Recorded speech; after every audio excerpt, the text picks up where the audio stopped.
my company, I'm accountable for what we call Solvay future businesses. So the long-term insight on what could new businesses be for a company.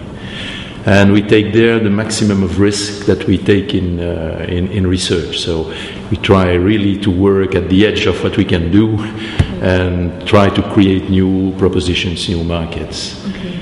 That's basically my job. The company is just reshaping completely itself. So we sold out a third of the company, but this third carried something like 2/3 of the R&D budget. It was a pharma sector. So pharma sector is leaving now. It's not yet done, but it's leaving.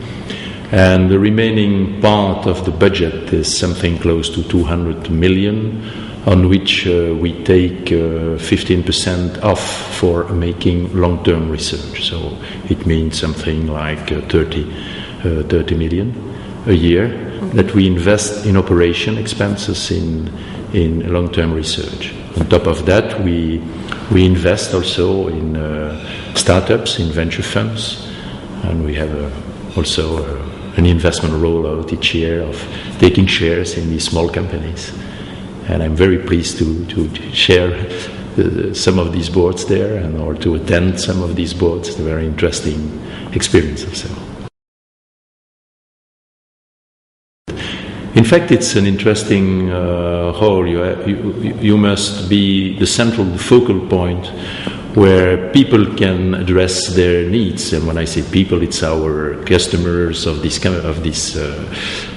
association. I mean all the different companies that have paid the fees for EIRMA. They request something from EIRMA, so you have to collect it and to try to understand. And with the bureau, work with all the bureau in Paris, try to see how to roll that out.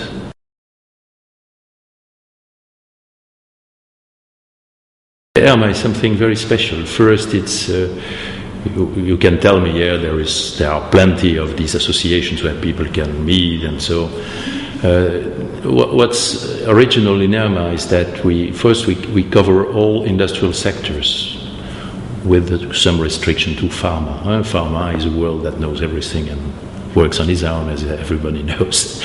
But all these sectors are coming together and really speaking very open, because they don't feel in a competitive position with other peers there, and so we can exchange a lot of things in terms of practices of work. And on top of that, it's an unwritten rule where we decided also to attend the meetings with the top levels of R&D in the companies, and also with the reporting levels. First of all, we have sent people in several working groups, so they came back with practices, new ways to work for IP, for knowledge management, where we were very active also. And this is basically what we try to do. And personally, yes, I had contacts with my peers here, have ideas to share, visits that we made, and in fact even trips that we organized with our member companies, hosted around the world in their labs, and very easy, one phone call and it's done. That's a kind of smooth process to access to people and their knowledge and their way of working and their challenges, because it's not about advertising our companies here, it's about being better. Everybody must be better after EIRMA session, and we feel that.